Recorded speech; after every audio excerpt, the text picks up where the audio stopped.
Bonjour à tous et bienvenue dans le 27e épisode de la série Philatélie Titan pour tout savoir sur Titan et le 9e épisode de la série sur les oblitérations. Donc maintenant on va voir les essais. Donc tous les essais de nouveaux types de timbres pour la limitation des timbres postes sont de Paris, en dehors des gros chiffres de Lyon. Les premiers en date ce sont des octogones et les cercles de points, donc il y a 11 types différents de 1858 à 1862. Il existe 3 autres timbres d'essai, tous rares, dans le timbre duplex, la clé, qui est un timbre coupant, et un carré de points. Là, donc on a plusieurs cercles de points. L'oblitération, la clé, et le carré de points. Voilà, c'est tout pour les essais. Après, au niveau des oblitérations étrangères. Les oblitérations étrangères sur les timbres de France, ils peuvent se diviser en 3 catégories. La première, les lettres françaises remises directement au navire à destination de l'étranger.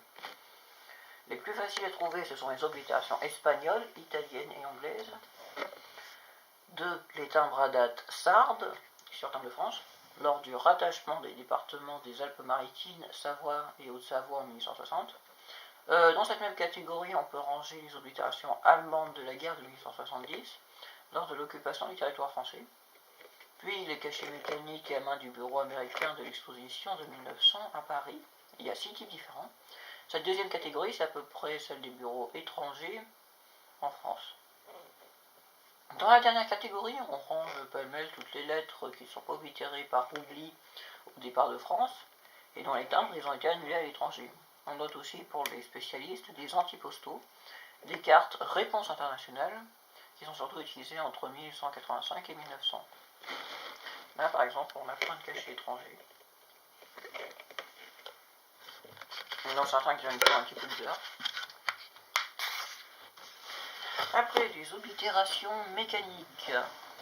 C'est à partir de décembre 1898 que les premières sont testées. L'administration a l'essai 2 machines à oblitérer. Ce sont les 2 drapeaux ombrés qui n'ont été utilisés qu'une douzaine de jours chacun. On peut en voir là.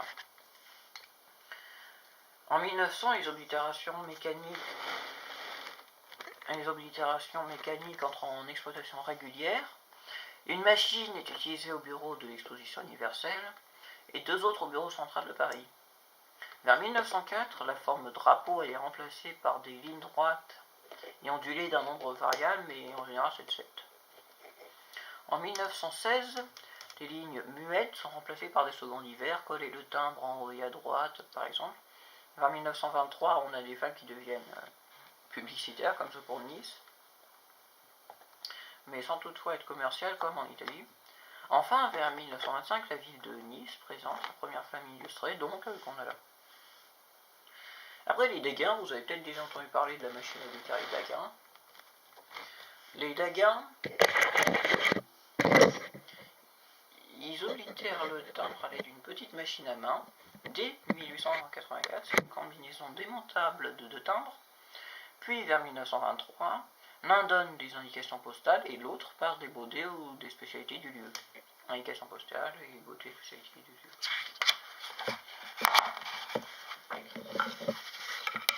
Après, pour les bureaux spéciaux. Dans un bureau spécial, il faut entendre un bureau de poste qui est détaché par l'administration auprès d'un service gouvernemental, mais dont l'utilisation n'est pas autorisée en tout temps à tout le monde.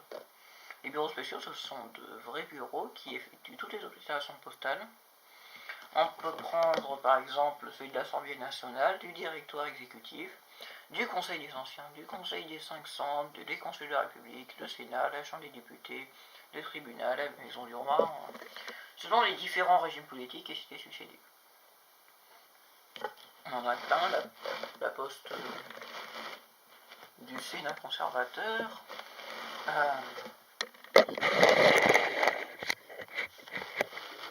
corps payé de la cour, salpêtrière, déboursés, députés, etc. Après, au niveau des bureaux de correspondance, les bureaux de correspondance, ce n'étaient pas des organismes officiels, mais des sociétés privées qui acceptaient d'être le correspondant contre la rétribution de toute personne qui ait des démarches à faire. La majorité des affaires traitées est totalement en dehors de la poste, les recouvrements d'impayés, les enquêtes, les surveillances, etc. Il y a plusieurs cachets qui viennent de ce genre de choses, de ce genre notamment une entreprise privée. Vous pouvez lire maintenant ici, mais moi je n'arrive pas. D'un autre cachet, parfois très beau, parce que l'entreprise doit se faire la publicité aussi un petit peu. Après, les franchises. La franchise, donc, c'est le fait qu'une personne ou un groupe de personnes ne paye pas de taxes.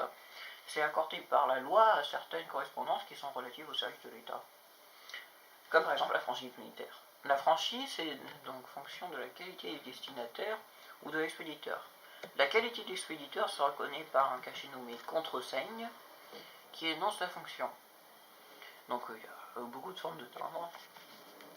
Par exemple, bien entendu, le roi, les consuls de la République, le service de Sa Majesté, l'impératrice Joséphine bénéficiaient de la franchise militaire. Encore un prétexte pour vous présenter au présidentiel, c'est que les présidents bénéficient de la franchise militaire. De la franchise tout court, pardon. Après, pour réprimer les abus, l'administration des postes, elle a été obligée de créer le service de vérification des franchises. Donc quelques timbres ont été reproduits ici. On peut en avoir plein qui ressemblent à une trait de plume. D'autres franchises vérifiées, franche vérif, non franchise vérifiée, etc. Après on passe aux acheminements. Dans de nombreux ports, certains agents commerciaux y groupaient les lettres de différents clients et les envoyaient dans le pays de destination en un seul paquet, donc à tarif réduit, qui évite ainsi le port de mer individuel qui est cher. Il y a le même système dans certaines villes frontières comme Strasbourg, Genève par exemple.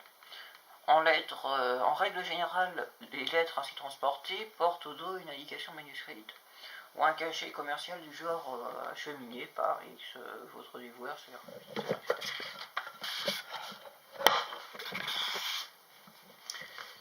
Et pour finir, les estafettes, c'est le seul service postal français par estafette, il date de 1829 entre Paris et Londres, via Le Havre. C'était en quelque sorte un service accéléré qui ne fonctionnait que 4 jours par semaine. Seul le bureau du Havre a utilisé un timbre à date, toutes les grilles vierges. Voilà, anglaise estafette, port payé, est estafette. Voilà, c'était tout pour cet épisode, pour le 27e épisode de FA Philatélisme, pour tout savoir sur les timbres. Vos réactions et vos questions dans les commentaires. C'était Philatélisme pour tout savoir sur les timbres.